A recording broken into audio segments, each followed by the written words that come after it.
नमस्कार। ABN news में आपका बहुत बहुत स्वागत और मैं हूं सुरेश झा।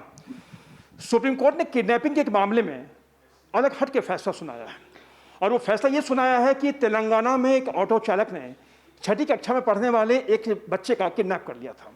गिरफ्तारी हो चुकी थी और उस मामले में उस ऑटो चालक को आजीवन कारावास की सजा सुनाई गई थी, लेकिन ऑटो चालक ने उस आजीवन कारावास की सजा को तेलंगाना हाईकोर्ट में चुनौती दी, लेकिन तेलंगाना हाईकोर्ट ने उसकी याचिका को खारिज कर दिया। तब पहुंचा सुप्रीम कोर्ट। सुप्रीम कोर्ट में जो दलील दी गई, ये दी गई कि उस किडनैपर ने बच्चे को बड़े प्यार से रखा था, उसको प्रताड़ित नहीं किया था, जिस पर सुप्रीम कोर्ट का दिल पसीज गया और सुप्रीम कोर्ट ने उसकी सजा को यानी आजीवन कारावास की सजा को रद्द कर दिया। तो आज इसी मसले पर हमारे साथ बातचीत करने के लिए मौजूद हैं सुप्रीम कोर्ट बार एसोसिएशन के पूर्व कार्यवाहक सचिव हैं रोहित पांडे। आइए इनसे बातचीत करते हैं। पांडे जी, आपका बहुत बहुत स्वागत है हमारे चैनल में। नमस्कार। पांडे जी, क्या कहेंगे किडनैपिंग जैसे संगीन मामले में अगर किसी को आजीवन कारावास की सजा होती है और सिर्फ इस बात पे उसके आजीवन कारावास को जो है रद्द कर दिया जाता है यानी हटा दिया जाता है कि उसने किडनैपिंग जो की थी, जो बच्चा था उसके से बड़ा अच्छा व्यवहार किया था, तो क्या कानून में ऐसा कोई तर्क है, कोई ऐसी बात है क्या? देखिए, सबसे पहले समझने की ज़रूरत है कि लॉ क्या है। कोई भी लॉ अगर बनता है तो उसका अपना खुद का एक इंग्रेडिएंट्स होता है, उसके पॉइंट्स होते हैं, उसी पॉइंट्स के बेस पे कोई सज़ा निर्धारित की जाती है।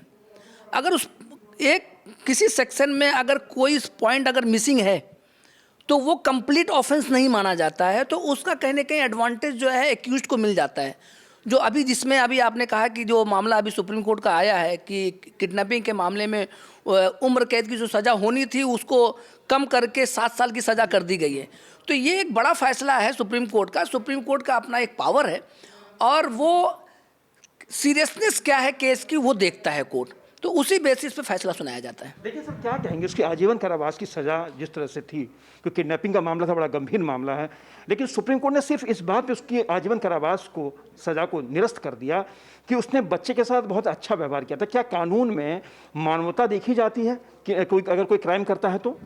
देखिए, अगर आप किडनैपिंग की बात करेंगे, किडनैपिंग भी देखिए, एक किडनैपिंग हुआ और एक हुआ थ्रेटनिंग।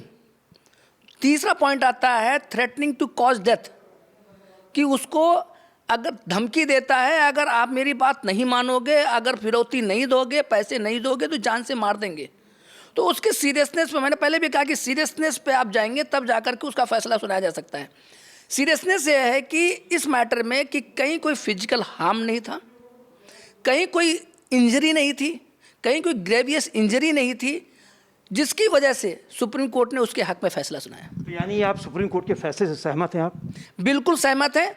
ऐसे मामले जिस मैटर में जिसकी सीरियसनेस अगर लगता है कि वो कहीं न कहीं जो हमारे आईपीसी में दिया गया है उसमें वो सारी चीज़ों को अगर कवर करता है, तो मुझे लगता है कि ऐसा नहीं है कि क्या बहुत सारे मामले ऐसे हैं जिसमें उम्र कैद की सज़ा मिली है, लेकिन इसी मामले में क्यों ऐसा हुआ, वो इसलिए हुआ कि हर केस का अपना अलग अलग मामला होता है, उसी बेस पे ही फैसला सुनाया जाता है। चलिए सर, आपका बहुत बहुत धन्यवाद।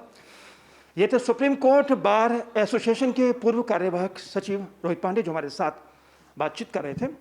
इन्होंने भी सुप्रीम कोर्ट के फैसले का समर्थन किया है। सुप्रीम कोर्ट ने यही कहा है कि उस बच्चे को उस किडनैपर ने एक बहुत ही अच्छे माहौल में रखा था और लिहाजा उसी को देखते उसकी आजीवन कारावास की सजा को रद्द कर दिया गया है। और कानून में सुप्रीम कोर्ट सर्वप्रिय है, सुप्रीम कोर्ट का जो फैसला सबको मान्य होता है, लेकिन कहीं ना कहीं इस फैसले से एक नज़ीर साबित जरूर हुआ है। कैमरा पर्सन राहुल के साथ सुरेश झा, एबीएन न्यूज, दिल्ली।